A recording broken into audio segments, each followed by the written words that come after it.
यावर्षीचं temperature भरपूर वाढलेलं आहे. उन्हाळ्यात टेम्परेचर भरपूर वाढलं असल्यामुळे जनावरांची योग्य प्रकारे काळजी घेणं गरजेचं आहे. आपल्याला जसं सावलीत जास्तीत जास्त थांबावं वाटतं, पाणी जास्त पिवं वाटतं, त्याच प्रकारे जनावरांची देखील काळजी घेणं गरजेचं आहे. पर्टिक्युलरली जर्सी गायमध्ये ही काळजी आपल्याला घेतलीच पाहिजे. आपण आज जर्सी गायच्या गोठ्यावरती आलेलो आहोत. ओंकार पवार वाघजाईवाडीचा जो गोठा आहे त्यांच्या गोठ्यावरती आपण आलेलो आहोत आणि रिव्हिजिट करून आपण संपूर्ण माहिती घेत असतो की काय काय परिस्थिती आहे. त्याने नवीन दूध व्यवसायाचा प्रवास सुरू केलेला आहे. काय काय परिस्थिती आहे हे जाणून घेत असतो. मागच्या वेळेस जेव्हा आपण आलेलो त्यावेळेस आपण बघत होतो की त्याचं दूध पण कमी झालेलं होतं. उन्हाळा असल्यामुळे दूध कमी झालेलं होतं. त्यासोबतच मागे एक शेडचं मुक्त गोठ्यामध्ये शेडचं काम चालू होतं. ते देखील कितपत पूर्ण झाले हे पण आपण बघणार आहोत. चाऱ्याचं नियोजन आत्ता कसं आहे, पुरेसा चारा मिळतो आहे का, पाण्याचं व्यवस्थापन कसं आहे, या संबंधित संपूर्ण माहिती आपण घेणार आहोत. आणि चाऱ्याचं किंवा बाकीच्या उन्हाळ्यात कोणत्या गोष्टी, कोणत्या चुका आपण टाळल्या पाहिजेत हे पण आपण त्याच्याकडून जाणून घेऊ. चला तर आपण व्हिडिओला सुरुवात करू. मागे तुम्ही बघू शकत असाल की गोठ आहे त्यांचा, ओंकार पण तिथे आहे. चला आपण त्याला भेटूया आणि सगळी चर्चा करूया. मित्रांनो, पुन्हा एकदा आपण गोठ्यावरती आलेलो आहोत आणि ओंकार दादा आपल्यासोबत आहे. तर दादा नमस्कार. नमस्ते. तर काय परिस्थिती आहे आता, कसं नियोजन चालू आहे? सध्या आता उन्हाळा खूप कडक आहे. हम्म, वातावरण म्हणजे एकदम टेम्परेचर वगैरे भरपूर वाढलेलं आहे. हां. म्हणजे ढग जी म्हणतो हम्म, ती जास्त झालेली आहे. हम्म, मग त्यामुळं काय झालंय, म्हणजे जनावरांना ते आता हीट सहन होत नाही आहे. बरं. हां. तर मग आता त्याच्यासाठी म्हणजे जे वरचे फॅन आहेत बरं. त्याचा उपयोग होत नाही आपल्याला. हम्म, ते वरचे फॅन जे आहेत ते खाली गरम हवा टाकतात. हम्म, तर मला असं वाटतं की एकतर फॉगर वगैरे किंवा साईडचे जे फॅन आहेत हम्म, ते बसवले पाहिजेत की हम्म, जेणेकरून वातावरण थंड राहील, हम्म, त्यांना शारीरिक असं काही त्रास होणार नाही. हम्म. मागे तुम्ही म्हटलेला की सिमेंटच्या पत्र्यामुळे हा त्रास कमी होतो, पण काय फरक जाणवतोय का? हो, 100% स्टीलच्या पत्र्यापेक्षा ह्याच्यामध्ये कमी त्रास आहे. पण टेम्परेचरच ह्या वर्षी एवढं झालेलं आहे की त्यामुळं त्याला आता पर्यायच नाही काय. एवढं टेम्परेचर म्हणजे नसतं हे. अजून टेम्परेचर एक अजून 10-15 दिवसाचा कालावधी जरा अवघड जाणार आहे. हम्म, त्यासाठी आता योजना चालू आहेत. आता आपण फॉगर किंवा फॅन हे वाढवणार आहे. हम्म, हम्म, हम्म. आता किती फाईन आहे टोटल? फॅन आपल्याकडं आता सध्या एकच आहे आणि खाली गोठा वाढवलेला आहे. तिथं 2 आणि इथं अजून 2 फॅन आपण वाढवणार आहे. त्याची साईज पण वाढवणार आहे की जेणेकरून व्हेंटिलेशन जास्त प्रमाणात राहील. असं चाललेलं आहे म्हणजे सध्या. आता व्हेंटिलेशनसाठी तुम्ही काळजी घेताय. जनावरं थंड राहणं किती महत्त्वाचं आहे? हो, म्हणजे आता काय दुसरा असा प्रॉब्लेम म्हणजे डॉक्टरांशी बोलणं झालं तर टेम्परेचरनं ज्या गायी गाभण आहेत बरं.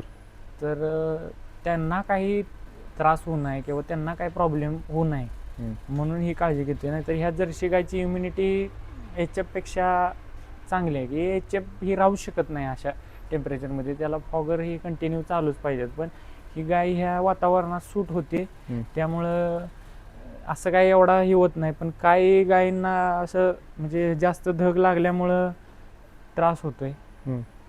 त्यामुळं त्याच्यावर आपल्याला काम करणं गरजेचं आहे.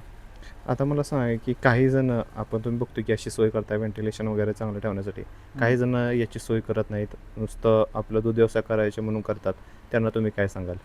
शेवटी आता त्यांच्या गायी जर गाभण वगैरे असतील किंवा असतील तर मग त्यांचाच तोटा आहे. उद्या जाऊन म्हणजे त्यांचं जर ॲबॉर्शन वगैरे जर झालं तर मग त्यांचा पुन्हा टाईम जाणार आहे. आणि उन्हाळ्यात सिमेंट राहण्यासाठी म्हणजे प्रॉब्लेम येतोय. थंडीचं जे वातावरण आहे ते सूट होतं. उन्हाळ्यामध्ये काय होतं, रिपीट सिमेंटच्या गोष्टी होत आहेत. तर मग त्यांचा पुन्हा कालावधी जाणार आहे आणि मग नंतर त्यांच्या गाय प्रेग्नेंट राहणार, मग दूध देणार. अशा गोष्टी होऊ शकतात. म्हणजे आत्ता काय तुम्हाला प्रॉब्लेम जाणवतोय का? आत्ता आपल्याला काहीच प्रॉब्लेम नाही. आत्ता आपल्याला हा उन्हाळ्याचाच प्रॉब्लेम आहे. बाकी असं म्हणजे गायींना त्रास होऊ नये म्हणून आपण काळजी घेणार आहे. अजून काय त्रास वगैरे असं काय झालेलं नाही. आता आपण बघतो की मी सुरुवातीलाच म्हटलेलं आहे की आपल्याला सावली पण लागते उन्हाळ्यात आणि तहान पण भरपूर लागते, त्यासाठी संपूर्ण आपण नियोजन करतो. पण जनावरांसाठी कशी काळजी घेतली पाहिजे आणि आत्ता आपली सिच्युएशन काय आहे गोठ्यामध्ये? आत्ता सिच्युएशन त्यांना म्हणजे जे निवार आहे तर आपण एक्सटेंड केलेला आहे हं, की जेणेकरून अजून त्यांना सावली मिळावी. हं, दुसऱ्या अशा गोष्टी आपण अधूनमधून पाण्याच्या पाईपनं पाणी वगैरे मारतो. हं, ज्यांना कोणाला असं वाटतं की त्रास वगैरे होईल हं, अशा गायींना आपण पाणी वगैरे अंगावरती मारतो. हं, अशाच गोष्टी चालू आहेत आपल्या. हं. बाकीचं असं तुम्ही बघायला गेला तर खालचंच आपलं काम चालू आहे. बरं, आता दूध किती जाते दूध तुमचं? 120 लिटर आपलं तेवढंच दूध आहे. हं, थोडंसं काय झालंय, सुक्या चाऱ्याचं आपण गाडी पंजाबवरून मागवली बरं. गव्हाच्या ह्याची, बरं. तर ती काय अजून आलेली नाही. ती आल्यानंतर म्हणजे फॅटला अजून वाढून जाईल असे मला वाटतं बाबा, की फॅट अजून वाढून जाईल, कारण आता सुक्याचं प्रमाण जरा कमी झालेलं आहे. हं, हं. आता हे तुम्ही म्हटलं की मागच्या वेळेस पण आपण आलेलो की 120च होतं, हा. पण त्यावेळेस टेम्परेचर थोडं कमी होतं, पण आता हा. टेम्परेचर भरपूर वाढलंय. पण तुम्ही हे मेंटेन कसं ठेवलं दूध? मेंटेन त्याच्यामध्ये आता हिरवा चारा आपण वाढवलेला आहे. बरं. आणि बाकीच्या काही गोष्टी असं चेंजेस नाहीत. हिरवा चारा फक्त वाढवलेला आहे. दुसऱ्या काही जरा मुरघासाचं प्रमाण वाढवलेलं आहे. हं. हे अशाच गोष्टी, बाकी मग आहे तसंच आहे, जे काही रुटीन आहे त्याप्रमाणे हं, हं, हं. जे आहे त्या प्रकारे रुटीन आपण हा चालू आहे. गोट्याचं काम कुठंपर्यंत आलं? या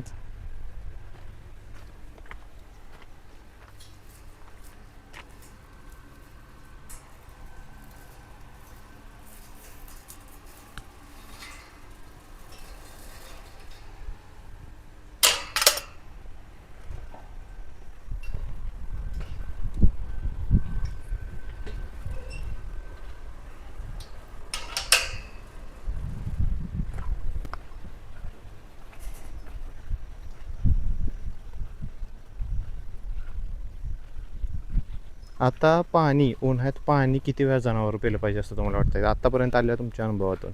आता जनावरांना काही तिथं म्हणजे मुक्त असल्यामुळं पाण्याचं प्रमाण त्यांचं वाढलेलं आहे. म्हणजे ते पाणी जास्त पितायत, पण त्यांना कसं फ्लो कायम चालू आहे. बरं. त्यामुळं असं काही त्याचं काउंटिंग वगैरे नाही आहे की त्यांना ज्या वेळेस गरज भासते त्यावेळेस ते त्या टाकीच्या साह्यानं पाणी पितायत. चाऱ्याचं पण बघतो की तुम्ही म्हटलं की तुम्ही चारा मागवताय, हा. सुका चारा मागवताय ना? सुका हो. तुम्ही चारा मागवताय, पण बाकीच्या ठिकाणी आपण बघतोय की दूध कमी येतंय, चाऱ्याचं पण प्रमाण, चारा पण हा. मिळत नाही लोकांना. म्हणजेच पूर्ण प्रकारे उन्हाळ्यात आपलं चाऱ्याचं नियोजन नीट होत नाही. त्यांना तुम्ही कशा प्रकारे सांगा की चाऱ्याचं नियोजन कसं केलं पाहिजे त्यांनी? चाऱ्याचं नियोजन एकतर सुका चारा, कडबा किंवा गहू, हं, या दोन्ही गव्हाचं जे आपण बुसकट जे म्हणतो ती, किंवा आपला कडबा, ह्या दोन्हीतलं एक काहीतरी पाहिजे. हं, नाहीतर गायीच्या तब्येती वगैरे त्याच्यावर परिणाम होणार, खराब होणार, फॅटला तुम्हाला प्रमाण कमी येणार. हं, आणि मला असं वाटतं की ती वर्षभराचं नियोजन एकदाच झालं पाहिजे. आणि मुरघास जो आपला आहे हं. तो मुरघासाचं पण वर्षाचंच नियोजन पाहिजे, जेणेकरून ह्या म्हणजे उन्हाळ्यामध्ये आपल्याला काय दुसरा प्रॉब्लेम येणार नाही. म्हणजे किंवा- बाकीच्या सीझनमध्ये आपल्याला उन्हाळ्याच्या सीझनची तयारी करून ठेवली पाहिजे. हा. उन्हाळ्यात उन्हाळ्यामध्ये काय होतं, पाणी नसतं. हं, पाणी नसल्यामुळं पुन्हा पीक घेणं शक्य नसतं. हं, अशा गोष्टी होऊन जातात. हं, तर मग दुसऱ्या गोष्टी अशा होतात की उन्हाळ्यात मग चाऱ्याचं प्रमाण कमी, चारा महाग होऊन जातो. जरी तुम्हाला विकत घ्यायचा जरी म्हणला हं, तरी चारा महाग होऊन जातो. हं, अशा गोष्टी होत्यात. मग तुमचा जो येणारा प्रॉफिट आहे तो चाऱ्यावरही जाणार. हं, अशा गोष्टी नाही झाल्या पाहिजे. जर तुमच्याकडे ऑलरेडी जर स्टॉक असेल हं, तर मग ह्या अशा गोष्टींचा काही प्रॉब्लेम येणार नाही. तर आत्ता आपल्याला तसाच काय प्रॉब्लेम झालेला आहे असं म्हणावं लागेल. हं. तर आपण आता मुरघास आपल्या शेतामध्ये जो आहे बरं. त्या मक्याचा मुरघास करणार आहे. बरं. आणि जिथं पाण्याचं क्षेत्र आहे हं, तिथून ओला चारा आपण दररोज कट करून आणतो हं, आणि त्यांना देतो. हं, तर आपण आत्ता कमी पाण्यात यावं म्हणून मेगा स्वीट ॲडव्हान्टाचं मेगा स्वीट जे आहे बर. ते एकदा लावलं की 3 वेळा त्याची कापणी होते. हम्म. तर मग ते आपण आत्ता सध्याला घालतोय. हम्म. आणि दुसरं मकेचा मुरघास हम्म. आणि हे आता येणार आपलं गव्हाचं जे बुसकाट आहे ती, अशा 3 गोष्टींवरती आपलं सुरळीत पार पडले. आता कसं नियोजन चालू आहे, किती काम झाले आता काय इथं ही चाऱ्यासाठी आपण इथं कॉन्क्रीट केलेलं आहे. बर. इथं मधल्या साईडला इथं चारा आपण ठेवणार आहे, बर. जेणेकरून ह्या निवाऱ्याखाली चारा राहील, त्याच्यामध्ये पावसाचा वगैरे काही संपर्क येणार नाही.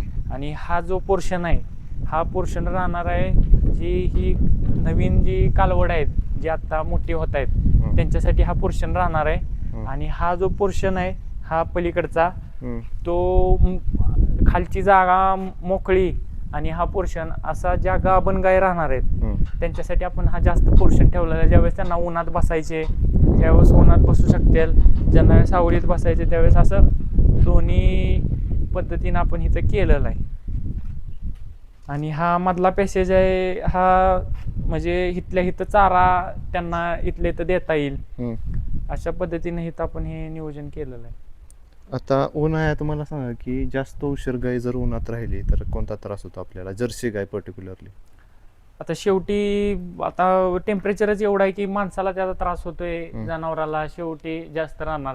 त्यासाठी दोन्ही गरजेच्या असणाऱ्या गोष्टी गरजेच्या आहेत. ज्यावेळेस आता तुमचं पावसाळा असतो त्यावेळेस उन्हाची तीव्रता कमी असते, म्हणजे D3 जे डी विटॅमिन जे आपण जे म्हणतो त्या अशा गोष्टी जर शरीराला गरजेच्या असतात तर मग थोडासा मोकळा स्पेस पाहिजे किंवा पत्रा वगैरे ट्रान्सपरंट पत्रा येतो की जे सनलाईट खाली येईल आणि उन्हाळ्याच्या काळात निवारा असणं गरजेचं आहे. मग बांधतानाच असं बांधलं पाहिजे की ज्यावेळेस जनावराला बाहेर बसायचे त्यावेळेस बाहेर बसता आलं पाहिजे, सावलीत बसायचे त्यावेळेस ती आत बसता येईल. असं याच्यावरून दुधाचा पण फटका बसतो का, म्हणजे जर जास्त उशीर उन्हात राहिले तर?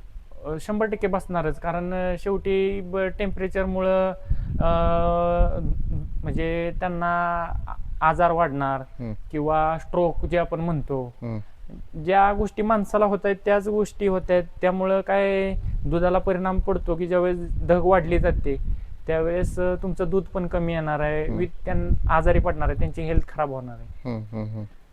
त्यामुळं निवारा ही गोष्ट खूप महत्वाची आहे. त्यामुळं निवाऱ्यावरती म्हणजे काय जे आपले इन्व्हेस्टमेंट आहे ती इन्व्हेस्टमेंट जरा जास्त झाली तरी चालेल, पण निवारा जर व्यवस्थित असेल तर ते तुमचा बिझनेस व्यवस्थित राहणार आहे. आता किती खर्च झाला, म्हणजे तुम्ही जे बजेट काढलेलं त्यानुसार आतापर्यंत किती खर्च झाला, असं वाटतं की वाढेल बजेट अजून? आत्ता ह्या शेडला पूर्ण माझ्या मते 7-8 लाख रुपये पूर्णपणे खर्च जाईल. बर. आता फिटिंगचं वगैरे काम चालू आहे. बर. पुन्हा आता मटेरियल पडलेलं इथं दावण वगैरे आपली तयार होणार आहे. बर. हां, अशा ह्या गोष्टी आता थोड्याफार राहिलेल्या आहेत. फॅन वगैरे बसवलं की म्हणजे कसं व्हेंटिलेशन होऊन जाईल. आता इथं वारं भरपूर आहे, बरोबर. पण काय होतं ह्या उन्हाळ्यानं ह्या उन्हाच्या झाळा अशा आत येतात, तर मग हे पुढची साईड आपण अशी ग्रीन नेट आहे त्यानं आपण ती बांधून टाकणार आहे की जेणेकरून आता इथं झाडं काय लावू शकत नाही. जर झाडं लावली असती तर मग त्याचा गारवा राहतो, तर मग आपण तिथं ग्रीन नेट बांधणार आहे आणि काय फॅन वगैरे लावून त्यांची सोय करणार आहे. आठवड्यातून किती दिवस काम चालू आहे आता काम बघा, आता काय त्यांचं कुठं जिथं काम चालू असेल त्या पद्धतीने ते येत आहेत. आठवड्यातून 3-4 दिवस काम चालू आहे, जे काय त्यांच्या पद्धतीनं जसं येत आहेत ते. म्हणजे आता पूर्णपणे मला सांगा की आपण पूर्णपणे बघितलं की चाऱ्याचं खुराक वेगवेगळं नियोजन कसं असलं पाहिजे, उन्हाळ्यात पाणी योग्य प्रकारे त्यांना मिळालं पाहिजे. आता तुमच्या अनुभवातून मला सांगा की तुम्हाला काय वाटते आणि या उन्हाळ्याच्या तापमानवाढीमुळे तुम्हाला काय काय शिकायला मिळालं? आता हे म्हणजे जुन्या लोकांना जे आपलं विचारलं की बाबा हे एवढं, तर आधीच्या लोकांचं म्हणणं आहे की एवढं हे टेम्परेचर आधी नव्हतं, म्हणजे हे एवढं टेम्परेचर आत्ता जास्तच प्रमाणात जास्त टेम्परेचर आहे. तर पहिले माणसांचं कसं असायचं, ती त्यांना विचारलं की बाबा तुम्ही कशी सोय लावता, तर ते म्हणले आम्ही 3 टायमिंगला पाणी पाजायचो त्यांना. म्हणजे जर 2 टायमिंगला पाणी पाजत असलो तर 3 वेळा आम्ही पाणी दाखवायचो त्यांना. तर मग आपलं तर काय टाक्या तिथं म्हणजे ऑटोमॅटिक त्याच्यात पाणी येतं. फक्त काय जनावर जास्त पाणी पितात आणि जास्त पाणी पिल्यामुळं काय होतं, फॅटचं प्रमाण कमी होतं. तर फॅटचं प्रमाण कमी झालं तर तुम्हाला सुका चारा मेंटेन केला पाहिजे. तर सुका चारा तुम्ही जास्त दिला तर ती फॅट मेंटेन होते. म्हणजे मग आम्ही सुका चारा वाढवला. म्हणजे समजा जर 2 किलो जर घालत असलो तर त्याचं 2.5 किलो प्रमाण केलेलं आहे किंवा असं म्हणजे वाढवलं गेलेलं आहे. तर मग त्याच्यामुळं फॅट ही ढासाळली जाणार नाही. खुराकाचं प्रमाण वगैरे कसं वाढवलं का, कसं काही नियोजन? नाही, खुराक वगैरे सेमच आहे. खुराक काय वाढवलं नाही, फक्त म्हणजे सुका चारा वाढवला का तर ती फॅट खाली येते फॅट, त्यामुळं सुका चारा वाढवलेला आहे. आत्ता तुम्ही म्हटलं की फॉगरची वगैरे मला सोय करायची आहे, पण आत्ता थंड राहण्यासाठी, जनावर थंड राहण्यासाठी तुमची काय सोय आहे? आत्ता जनावर आपण फॉगर का लावला नाही, खरं म्हणजे जर काय होतं, शरीरामध्ये वातावरणानुसार जनावरांची इम्युनिटी तयार होते. आता तुम्ही ह्या गोट्यातलं जनावर म्हणा किंवा बाहेरचं जनावर जर म्हणा, तर मग अशा बाहेरची जी जनावर असतात, तर म्हणजे सांगायचा उद्देश काय, जे बाहेरच्या जनावरांना काय फॉगर वगैरे असले काय सिस्टीम नसते. तर मग आता त्यांचं होतं काय, ती म्हणजे स्वतःला त्या क्लायमेटमध्ये चेंज करतात किंवा त्यांचं शरीर तसं बनून जातं. तर ते फॉगर लावल्यानं काय होतं, मी म्हणजे असं 1-2 गोट्यावर काय प्रॉब्लेम झालेला आहे की फॉगर लावण्यामुळं त्यांची इम्युनिटी ही कमी होते. म्हणजे इम्युनिटी कमी होते, तर मग इम्युनिटी कमी झाल्यामध्ये त्यांचं आजारी पडायचं प्रमाण हे वाढतंय. त्यामुळं आपण पहिल्यांदा काही फॉगर लावणार नाही, आपण फॅनवरतीच बघणार आहे. आणि जर त्यातनं पण जर काही प्रॉब्लेम झाला तर मग आपण फॉगरचा ऑप्शन आपल्याकडे आहे. कारण त्या जनावरांची एकदा इम्युनिटी कमी झाली की मग ते जनावर पुन्हा आजारी पडणार, अशा गोष्टी होणार. तसा आपला पत्रा काय म्हणजे स्टीलचा वगैरे असता आपल्याला लावावाच लागला असता, पण आपला पत्रा सिमेंटचा आहे, त्यामुळं मला तर काय अशी गरज वाटत नाहीये. जेवढं निसर्गाच्या ह्याच्यामध्ये ते स्वतःला म्हणजे स्वतःला त्यामध्ये सामावून घेतील तेवढी गोष्ट चांगली आहे. म्हणजे आता सध्या चांगलं नियोजन चालू आहे आणि दूध पण तुमचं कमी झालं नाही. मला वाटलं की दूध कमी झालं असेल, कारण की तुम्ही पण नवीन होता, उन्हाळ्याचा सीझन तुमचा हा पहिलाच असेल. हो, पहिलाच सीझन आहे. आणि मला वाटत होतं की थोडं कमी झालं असेल, पण तुम्ही उत्तम प्रकारे नियोजन ठेवलंय आणि जे दूध मागच्या वेळेस होतं तेवढंच तुम्ही मेंटेन ठेवलंय. दादा, तुम्हाला खूप खूप शुभेच्छा आणि इथून पुढची जी वाटचाल असणार आहे त्यासाठी पण तुम्हाला शुभेच्छा. धन्यवाद.